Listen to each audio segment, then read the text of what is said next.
Hi, Anna Scheller here with USA Biz Party. Welcome to this live broadcast on YouTube. I am so excited about the topic that we have today. It's a topic that's been buzzing around for a while. And I have two great people here with me today to talk about artificial intelligence. So there are people that are excited about it. There are people who are not excited about it. And there are people who are just downright scared of it.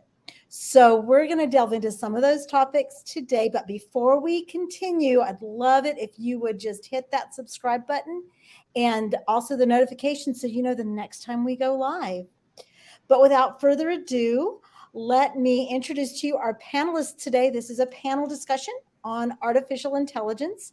So first, let me bring up my dear friend, Andrew Belton.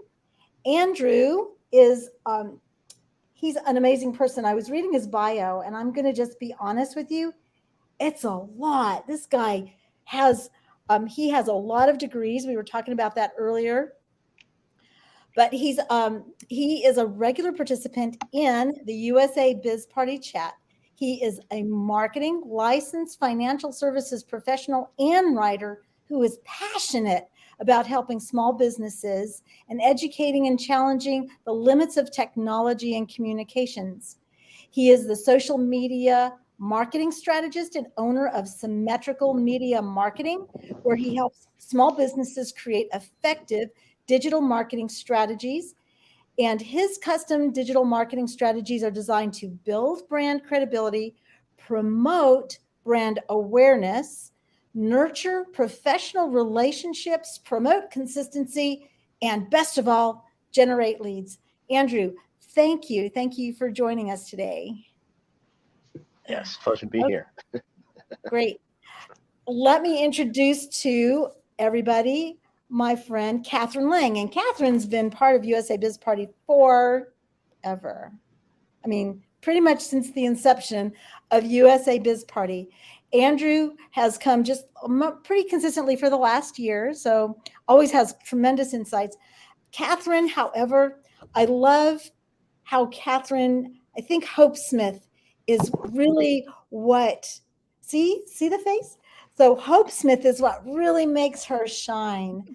She is a superhero in the world of inspiration and possibility thinking. She is the host of the Growing Hope podcast and co-host of He Said, She Said live streams, where she shares words of hope and encouragement with, and I know you probably can't imagine this, but a little bit of snark or a lot of snark. Is it a little or a lot, Kathryn? Depends on the day and the subject. Okay. She is an accomplished author with 9 books to her name, including fiction and nonfiction works, as well as workbooks that help readers tap into their unique strengths and abilities. Her passion is to give wings to possibility living, and she believes that everyone has superpowers. So not just Kathryn and not just Andrew, but everybody, including me, we all have superpowers. And by tapping into those, we can achieve great things. And recently, Kathryn was our guest to discuss Chat GPT, a form of AI. So Andrew and Kathryn, thank you for joining us on this USA Biz Party live stream. I appreciate you guys taking the time to join us and share your insights about artificial intelligence. Well, I can tell you my biggest insight is that most people think I have artificial intelligence. Oh, is that what makes you an expert? I'm not real. None of it's real. It's all made up. I am not. I will tell you, I am not an AI person. I don't. It petrifies me. I'm one of those because I've seen the movie. It didn't end well for us, and I always worry that that's what's going to happen. But when I met Chat GPT, we had coffee and we talked over our issues, and we are slowly beginning to develop a really good relationship. So Chat GPT is your introduction and trust factor for AI. Andrew, what about you? Before we dig into these questions that I have, what is your perspective on AI? Yeah, I mean, I try to look at new technology in the perspective of how can we use it for businesses, right? I definitely see that there are some concerns as far as security and credibility, and some issues that we can see if we're not using it correctly, or if we're not having some sort of regulation to it. But I think overall, AI presents a great opportunity for us to be able to create and implement systems. And that's the thing that I've been using it for primarily. Have some experience with ChatGPT, and more so been using Copy AI for content. So look forward to discussing that a little bit more. Very nice. Very nice. Well, my first question for us today is AI really that new? Why or why not? Who would like to go first? Go for Okay. it. Well, I think it is not new. I think it's always been stalking us. We just didn't know it was there. But AI, when you really drill down to it, AI is used to Google search, the algorithms. All of that is elements of AI, and we are just hearing more about it because now it is being used to replace what was human jobs. I mean, for that, automation in factories would be a form of AI. So we're just seeing it used differently now in today's technology. And Andrew, what is your take on is it new? If so, why or why not? Yeah, I wholeheartedly agree with Kathryn. I think that we've been using it and not even necessarily knowing it. I found a description that IBM actually had about what AI really is. It's artificial intelligence is a broad field that leverages computers and technology to develop systems that exhibit intelligent behavior such as problem solving or decision making. Right? So, I mean, there's tons of applications where we've been using that up to this point. Some examples, like you mentioned, search engines, Apple's Siri, Microsoft's Cortana, even as far as physical things like self-driving cars, and as simple as even a iRobot Roomba. These are all things that are solving problems for us, and they have some sort of automation factor that takes the effort away that we have to put in to get them to get what we need done.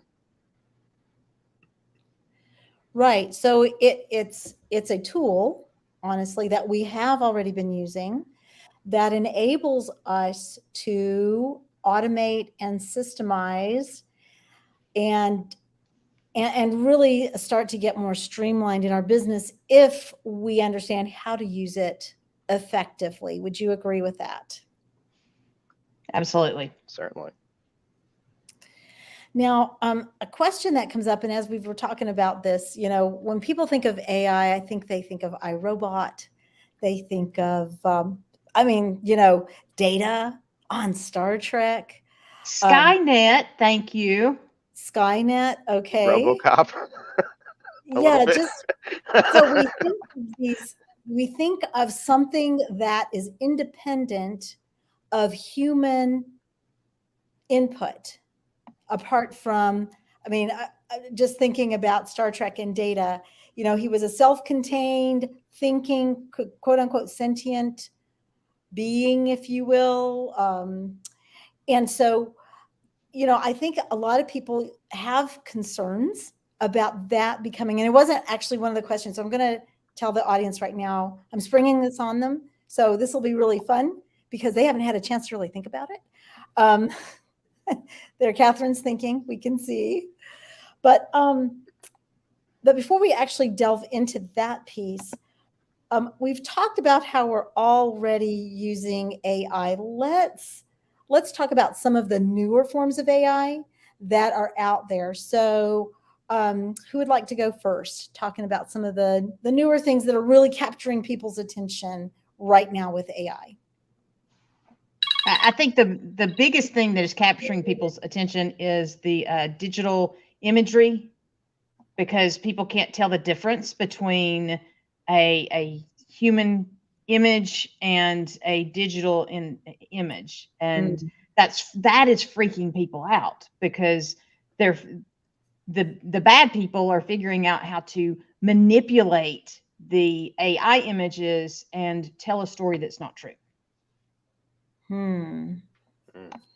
I do have something to add to that too. I've seen some things where where you can manipulate people's voices too. So you can make it sound like a specific person saying something, even though it's obviously not the real person, right? So that could be a very interesting security concern, because imagine if you had the president, say something that, whatever it may be, that could be an issue if they really think that he's the person that said it, because they can hear it, right? So that's definitely concerning. And I think they've been making music with it too, I believe, which is a little Well, I more think fun. making music, that's been in play for some time. I do believe that there are scary components to AI, and we actually had a very quick discussion about that right before we got on, about how, it's here. AI is here. How do we as business people, and yeah, let's go to that point there. How do we as business people, how can we effectively use AI to benefit our businesses, so that we are becoming more efficient? So yes, we'll just go with that one. How would you, Kathryn? Don't laugh at me. Well, I think it's simple. As business owners, as human beings, really, if we are authentic in who we are, in our voice, if we are invested in having fun, making friends, and being relentlessly helpful, then whatever tools we put into play will enhance that journey for us and for our customers. I like that. I like that. I think there has to be a purpose for the AI in our business. If there's no purpose, then it really personally, it can become like anything. It can become a distraction. It can become a toy that really doesn't benefit the business owner. And so maybe that's why Skynet did what it did. It didn't really have a purpose, and therefore it got mad and took over the world.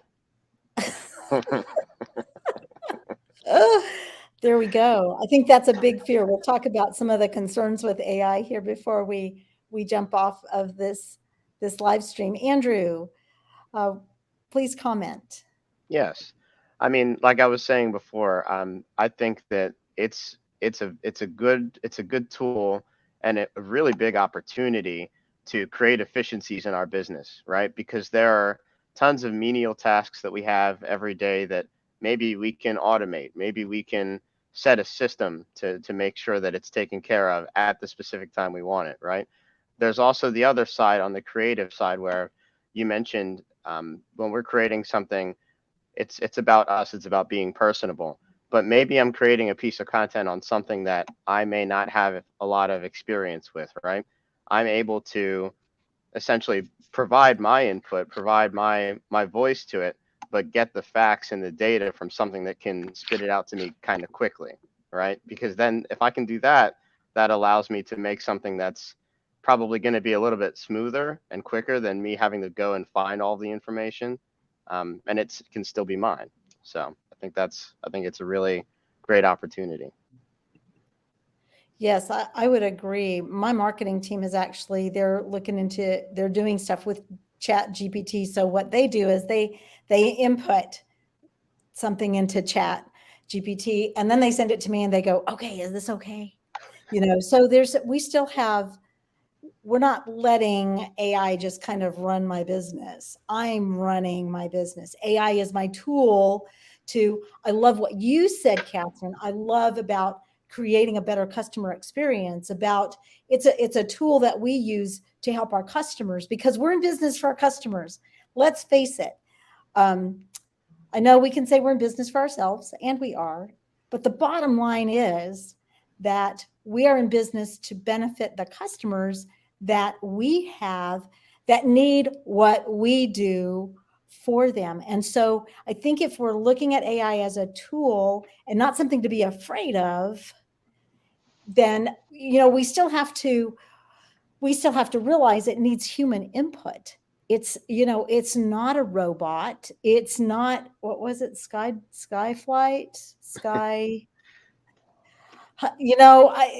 I'm a Star Trek person, so AI is data is my is my AI my AI image. That's why you like it. Well, yeah, No, I can tell you.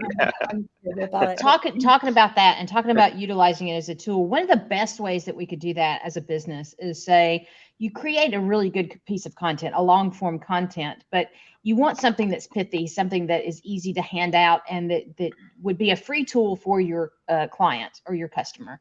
You could drop that content into one of the AI programs like ChatGPT and say, write me a worksheet based off this content. And now you've got something that you can hand out, or that they can download, and it's your content. It's just the AI formulated it into something a little easier for digestion. Yeah, that's really important. And I think when we look at it from a time-saving perspective, so I was having actually a conversation today with someone who said, oh, I have to put out this, they have to put out a statement. They're like, but I've got this going on, and, listing all the things going on in their life. And I said, why don't you use Google Text, voice to text? Oh my gosh. And that's a form of AI, but you're still in charge of the content. You're still, you might have to go in, let's say, Kathryn, and tweak the workbook a little bit, because it's not going to necessarily have your voice. It's not going to necessarily be you all the way through, but you have a starting point. You have a starting point. Well, you can tell that you can train your AI just like you can train your dragon. So you can train your AI to have a little snark. You say, I want something that's a little cool, or I want something that's a little snarky, or I put a tweak of sarcasm in it. It's amazing what those AIs can then formulate from these little extra bits of information that you feed it. Ooh, that sounds fun. Andrew, you want to comment, and then we'll jump on to our last question before we have to close down our live stream here. Certainly. Yeah, I mean, it can learn from you. It can be intuitive. You can certainly provide it with some guidelines. I'll put it that way. And yeah, I mean, it's getting more sophisticated. It's just a matter of starting to get a little bit more used to providing the inputs that you need to get the results that you want. I was at a networking event recently, and we were talking about how in the future, one day, we're all going to have the job title input associate, because we'll all just be typing in information to get our jobs done. Of course, I'm just kidding, but I think you get the point. I mean, we just need to be able to, it's going to be important for us to understand how to use these things to get what we need out of them. I agree. I think it's, and I'm not an expert by any stretch. I mean, I'm telling you, AI data, that's what I think of when I think of AI. Now ChatGPT, I'll give some to that. But I know one of the biggest concerns a lot of us have, and Kathryn, you actually spoke about this toward the beginning, and that is that there are risks associated with any tool like AI. And I know there are people who are afraid that the world's going to get taken over by robots and AI, and something along the lines of what we've seen in sci-fi movies. Let's address what you see as the biggest risk and how that can be mitigated. So actually, Andrew, I'll let you go first this time. Okay. Yeah, I mean, we talked about the being impersonal. We definitely want to make sure that the messaging that we're creating is unique to us. So that's not something that you're going to necessarily be getting out of ChatGPT or Copy AI. Then there's a security factor, and then also the credibility. If you actually look at, and this is really important as a writer, if you look at what the output shows you at the bottom, there's a disclaimer that says free research preview, ChatGPT may produce inaccurate information, right? So that's definitely a concern. You don't want to publish something that's inaccurate and then look back and be like, oh, well, okay, I didn't write it. I got it from ChatGPT. So be careful with that. Good points. Good points. Again, it's a tool that needs to be managed. It's not it's not an assistant even, although it can be. I mean, there is artificial intelligence that's out there that is, helps with scheduling and those kinds of things. But yeah, it's really important that you are still in control in managing these inputs and evaluating them. Kathryn, you're up. Well, I would say the power's bigger than me, and people with more important jobs and getting paid way more are going to decide how to regulate the AI programs out there. As long as you are utilizing it, like you said, as a tool, and you are doing it to enhance the experience, and you're being honest and authentic in what you're producing, then what the regulations occur are not going to affect what you're producing, because you're not trying to use it for evil, you're using it for good. Right. And we can't control what other people are doing with it. As you were talking, I envisioned now this entire new branch of law that will have to be generated. I mean, we were always afraid. You guys are probably a little too young for this, but when I was growing up, back when dinosaurs roamed the earth, yes, I'm older than I look. But way back when, we were all afraid that when computers were brought on, people were afraid of computers because they're like, oh my gosh, nobody's going to have jobs. And now, of course, we know computers have generated more jobs, and people are utilizing computers as tools. And so again, we have to realize that AI is here to stay. There's going to be regulation. There are going to be actually lots and lots of jobs created from AI, not to take the place of jobs. And creative, smart people will be able to analyze, not take it at carte blanche, but just analyze it and say, okay, this is a tool to help me. You have to incorporate it to use it wisely, but it's like anything else. It just needs to be used wisely to affect the end that you're looking for in your business. Any last words before we end the live stream? Talk really nice about AI, because if they do take over the world, you want to be on their good side. True, because Big Brother is listening. Andrew. That's for sure. I would say look at it as an opportunity. Like Anna was saying, it's coming, it's here. We're going to see a lot more of it. It is not necessarily going to take jobs. It will create efficiencies in business that will allow us to do other things. So use that as an opportunity, right? Use this to do simple work. Use it to enhance or to supplement what you're already doing, and go and continue to build other things, right? Just use it as a tool. And keep in mind that it doesn't take out the you factor. As a matter of fact, it should be part of what makes you better in your business and with your customers. Well, Andrew and Kathryn, I want to thank you for joining me for this very interesting discussion.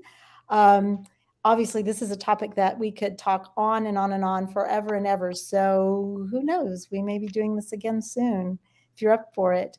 So again, thank you. Thank you for joining us. Thank you to my USA Biz Party folks, people who hang out every week with us and enjoy learning about each other, learning topics to build businesses. I want to thank Kathryn the Hopesmith and Andrew of Symmetrical Media. I'm going to butcher that, Andrew, so please forgive me. But I know Symmetrical's in there. And thank you again. Thank you for subscribing, hitting that notification button, and join us every Tuesday at 1 Eastern Standard Time on Twitter for USA Biz Party.